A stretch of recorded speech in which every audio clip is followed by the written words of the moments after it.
We're going to take you through installing the E-Z-Go Jake Sport Shifter on a car.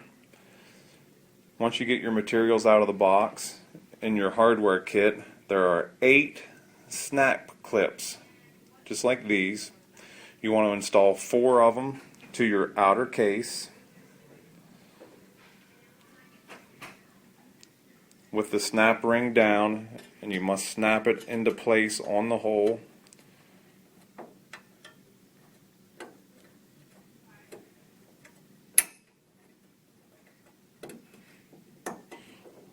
On the outer case and the backing plate, and make sure that the raised edge goes to the inside.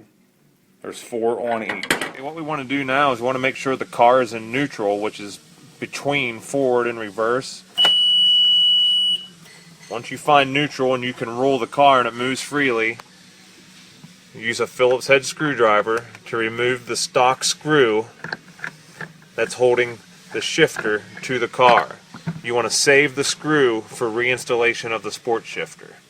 The next step, with a 7/16 wrench and ratchet, you want to loosen the bolts that are holding the stock shifter assembly to the car. We already got these loosened, and then you want to take and back off the shifter assembly.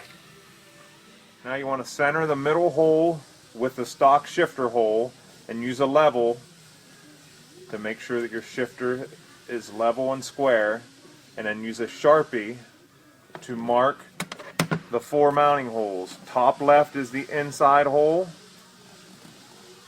top right is the middle hole, and then the 2 bottom holes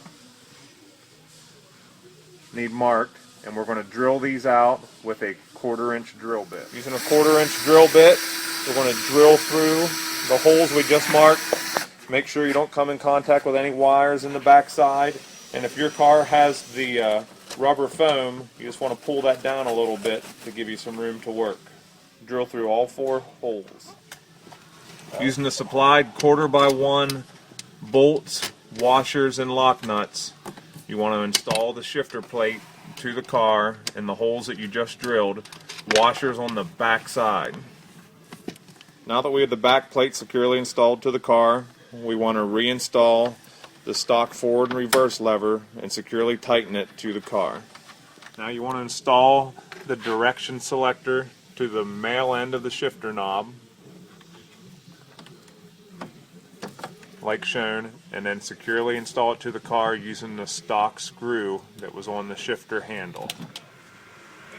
The next step is to put the outer cover on the outside of the back cover, and using the supplied 3/8 pan head screws, securely install it to both sides of the car.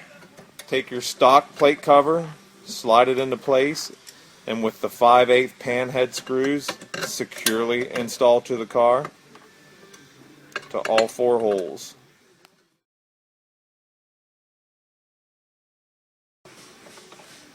Install the shifter knob to the shaft,